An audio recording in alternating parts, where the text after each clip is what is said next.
Hi, dear guys and girls. Today I wanted to just sort of continue on the video that I made yesterday on narcissistic leadership.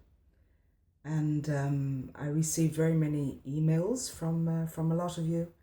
And I'd like to say that I will respond to those emails in the next 48 hours or so. So thank you for emailing me. And I also received quite a few emails from other coaches who said that they could relate to a lot of things that I spoke on with regard to narcissism in coaching. So the overt narcissists in coaching. Now, as I have said, I have had quite a bit of experience with this. So I thought today I would do a quick video on detecting the spiritual narcissist. Now, I am not speaking of religion when I say spiritual. So just to give you a definition from Wikipedia, Wikipedia says spirituality is the deepest values and meanings by which people live. So that is what I am focusing on. It has nothing to do with religion right now. And I would like to, my own definition of spirituality is reconnecting with yourself, with your inner voice. You could take it further and say that you are reconnecting with source energy, but that is going a bit woo. So I just want to stay on point today.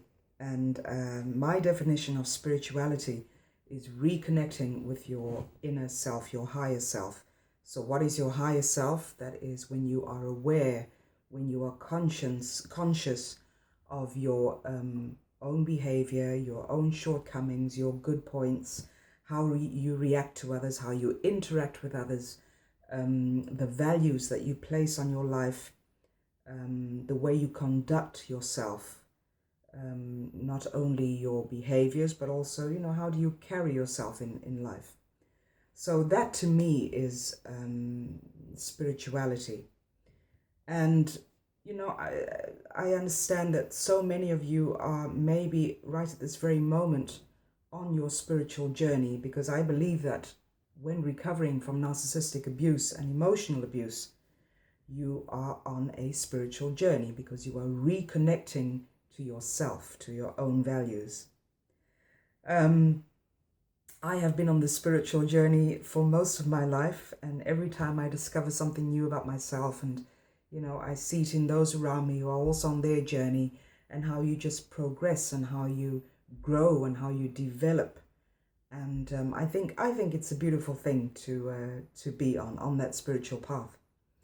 So when you are on your spiritual journey, there is no right or wrong, because it is an individual process. It is an individual journey. So, there is no right or wrong in that. You just go along with your own pace and you do what feels right for you. That is part of the spiritual journey. But coming back to the topic of spiritual narcissists, you may have encountered them. I have encountered them in my own life, where when I was searching for certain answers, not only during the narcissistic abuse, but also on, I mentioned in a video a couple of weeks ago that I was a drug addict in my early 20s. And when I started going cold turkey, when I started coming through that addiction, and when I dropped the habit, I was having this inner conflict with myself, this inner war, and I was looking for answers. So I think at that point, my early 20s, I embarked on my spiritual journey. So all of you are probably on this journey right now. You may call it something different. You may call it finding yourself. You may call it healing, whatever name you give it, that is fine. I mean, everyone, fills that in according to their own belief system. But on my journey from the healing of drug abuse and several other things, the major issues in life, when you're going through divorce, I was going through divorce. Another spiritual journey was when I was trying to fall pregnant, and it just, it took us 6 years to have Noah, my daughter. So these are really major issues in life. The death of a sister, the death of my father, all these very serious situations in life that have an impact on your emotions and feelings and on your heart space, on your mind space. These are things that when this happens in life, we look for answers because we want to comfort ourselves. This is the spiritual journey. And on this journey, you will encounter people who will help you by way of coaches, by way of spiritual healers, spiritual leaders. And of course, 95% of them, or maybe 90% of them, are truly genuine. They come from a place of authenticity and integrity. And those are the people that you need to interact with, because you will just feel it. When you are with them, you will feel that you are, that you can open up and share with them. And you will just feel who is right for you on your journey. So that is a very personal thing. Trust your intuition on this, and trust your feelings when interacting with a spiritual coach or leader. So yes, I myself am a spiritual life coach, but of course on my journey of healing, I sought out other coaches because I believe that every coach needs a coach. So I would speak to a lot of different coaches. I went for therapy, I went for coaching myself, and a whole lot of them really helped me on my journey. But of course, you have the downside to that as well. And that is the topic of this video, is that you will encounter the spiritual narcissists. Now, to help you detect these spiritual narcissists, I would like to just take you through some of my own personal points that I discovered, and that just gave me an overall bad feeling. And I thought, something is up here. This person is not truthful in what they say and what they do. And once again, this comes into play where what they say and what they do don't match. That is a red flag. So this was one of my first red flags that I thought, something is up. This is just not right. But I continued on the journey, and I discovered a whole lot of other points. So I'll just like to take you through some of them.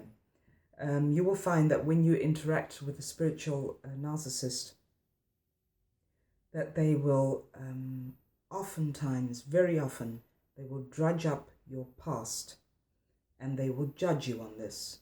So where you have, like in my case, I brought up my drug addiction. I had a past with guy addiction, sex addiction, food addiction. These are things that I've mentioned in previous videos. But of course, these are things you're not proud of. And these were the things that were continuously brought up and judged on. And it would be done, once again, not in an obvious way, but just these, sort of digs that you get. Digs about your past, about your bad past that you are trying to forget, that you are trying to heal. The spiritual narcissist will keep bringing this up and will judge you on it. So that is the first point. Another point is that they will continuously tell you to cleanse your system. And I'm not really talking about, eating right and flushing out your system of toxicity, which of course is a good thing, but that is not what I'm meaning right now. When they say you need to cleanse your system, they are meaning your spiritual system, your belief system, your values, all the things that make up your person, your identity. They will keep telling you to cleanse this. And I remember thinking to myself, damn, haven't I done enough cleansing? I felt pretty sure that I was on the right path, that I had healed a lot of wounds from my past, but I kept on hearing from one of these spiritual narcissists that I needed to continue to cleanse. And I thought, there's nothing left to cleanse. And I'm not saying that to sound arrogant. It's just that at some point you have done the healing and done the cleansing, and that's it. But of course, what does a spiritual narcissist do? They focus on the negative. So whereas you know that you have healed your wounds in a positive way, they will redirect that again and focus on the negative. Another red flag. They will also discredit your belief system, and they will redirect you to their belief system. So if you have your values in place, you know what you value, you know how you show up, they will discredit this, take it down, and then redirect you to their way of thinking, to their belief system. So this is everyone has their own belief system. Of course, it is good when someone else offers you their belief system, shares with you, and when this is shared with you, you can choose what fits, and what doesn't fit you can discard. But when dealing with a spiritual narcissist, they will not allow you to discard this. They will try and get you to adopt their whole belief system. They will tell you that they are helping you from a place of love. Now, why do I say that in a condescending way? Because that is what I felt when this was said to me by this particular spiritual narcissist. She said to me, I am helping you from a place of love because I want to set you on the right path, because I believe that I was put on earth to redirect others onto the right path. And this to me sounded very condescending. It didn't sit well with me. It irked me. I did not like the feeling that I got from this. So it is not from a place of love that they do this. It is from a place of manipulation and control. It is all about controlling your mind. They will continue to tell you that they are spiritually awakened, and therefore they are largely equipped to point you in the right direction. Now, this is what I believe. I believe that through life, we encounter certain situations and people in order for us to learn a lesson and to grow from that. And when someone says to you, I have done all the spiritual work, I am spiritually awakened, and there's not much more that I need to do to correct certain beliefs or behaviors about myself. I think that I've reached the point of enlightenment, and therefore there is no more need to continue to grow. So now I can show you how to reach that point of enlightenment. I do not believe this. This is a very personal thing. I do not personally believe this, because I believe that life is a continuous journey of healing, of falling, of standing up, of correcting, of feeling, of being happy, of being sad. It's all these different things entwined. It is not, your spiritual journey is not where you get to a point of, okay, that's it, I'm done, that's it, I've done my journey. I believe that, if we stayed in one place, there's no way that you can then evolve and transform. So it is a continuous thing until the day you die. It is continuous. And of course you can have moments where you feel that you've reached another base, and that you can have that joyous feeling, and that you feel good, and that you taste life and you live life to the fullest. And then of course something again can happen and you are brought down from that, and you feel maybe down again. This is the way life works. Life is continuously moving and changing and transforming. So I don't believe that you can at some point say, that's it, I'm done, I have reached a place of enlightenment. And this is what spiritual narcissists will try and make you believe, is that they have done all the work and that they have reached that point of enlightenment, and therefore there is no longer the need to continue to on their journey, and that they are now a sort of, Mother Teresa, Messiah, things I've said before. And you need to look up to them on these points. That I just don't believe that. So once again, this did not sit well with me. That was for me another red flag. Maybe you can relate to that. When you try to discuss your inner journey and what you are feeling and the emotions that you are going through, they will tell you that what you are feeling is wrong or incorrect. Now, I'm very sorry. There is no way that someone else can say to you what you are feeling, the emotions you are having, are incorrect. It's like saying to a child, a child who is maybe in a bad place, and they will cry, they will have a tantrum, they will be angry at something, they will be sad about something. That is a real and raw emotion. Who are we to say to that child, you are not allowed to feel angry, you are not allowed to feel sad, your feelings, your emotions are incorrect? That just, that doesn't cut it for me. Everyone is entitled to their own feelings and their own emotions. So when you encounter the spiritual narcissist who says to you, your emotions and feelings are incorrect, that is a huge, that is like the fire engine siren going off. That is a huge warning sign. Do not fall for that, because everything that you are feeling and all the emotions that you are going through are correct. So you need to own those emotions, own those feelings, and deal with them from there. Acknowledge them. Don't ever let someone tell you that your feelings and emotions are not valid.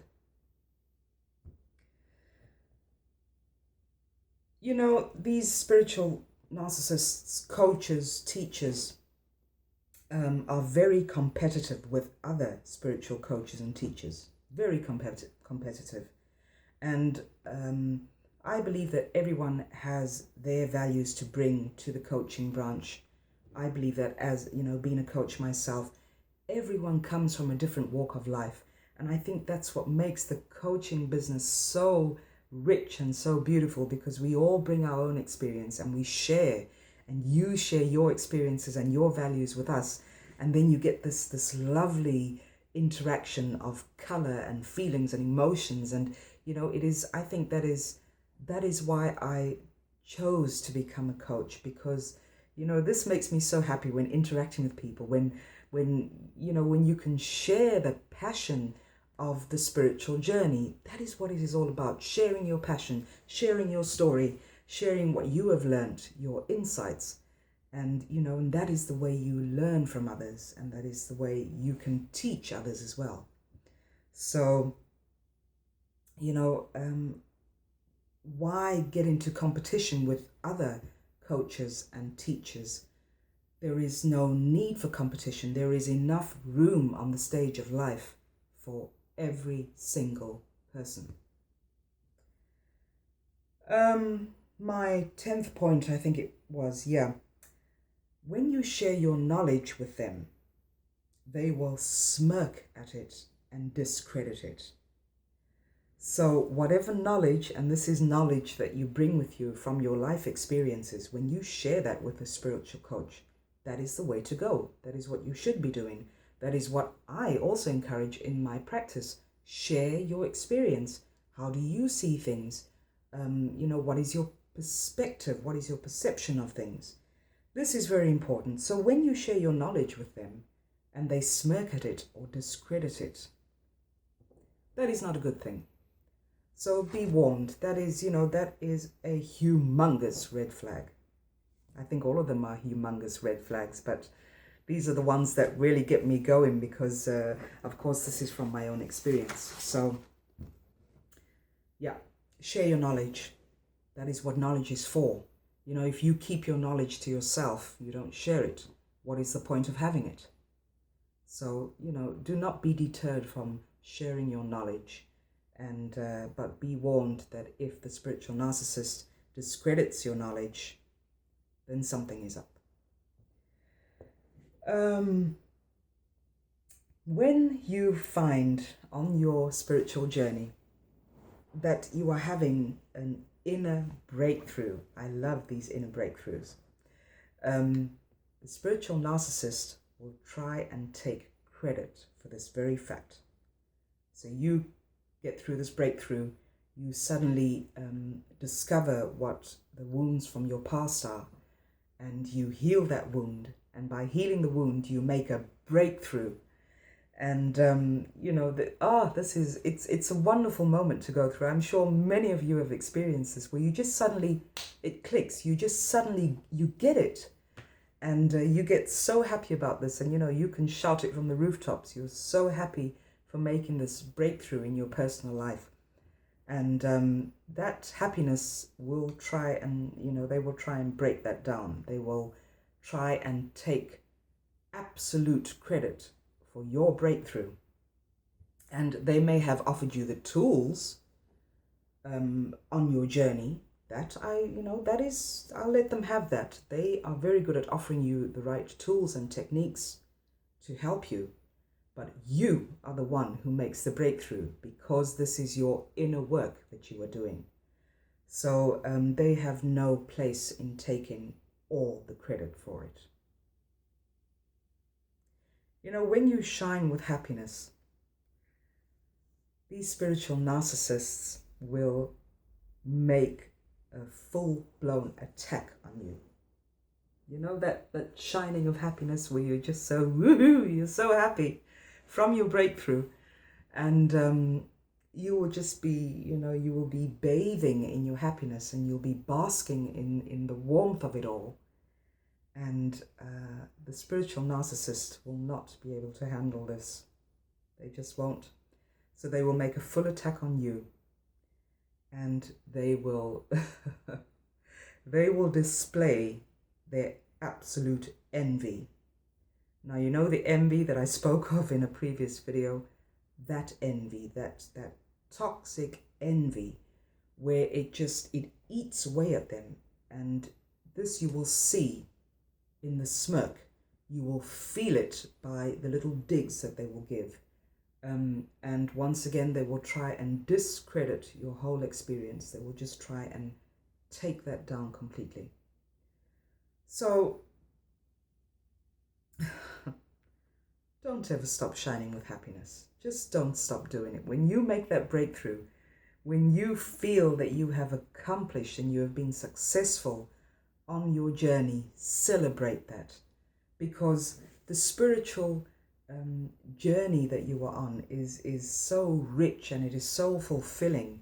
And, don't only celebrate the fact that you have finally reached your final destination. No, the journey that you are on is really an everyday celebration. So every time, whether it is a small success or a huge success, it is success.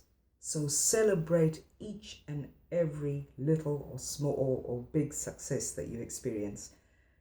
Ooze out that happiness, and do not let them take you down. Because this is what they will do. That is a spiritual narcissist, where they preach one thing and they do the absolute opposite. And you will also find with these spiritual narcissists, coaches, teachers,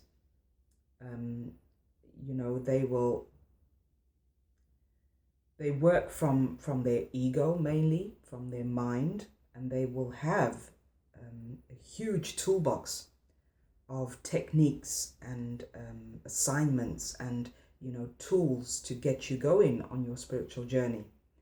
But you will find that they themselves are very unhappy. You will see this coming through every now and then. You will see it by their actions. You will see it by their home life. You will see it by the way they show up in the world, that they themselves are very unhappy. So when you are on your journey, they do not like this, because, a spiritual narcissist does not like the fact that you can, that you live from a place of authenticity and joy. Because they are void, they will try and put you down in every way or form. Okay, guys and girls, that was it for today. Just one last comment.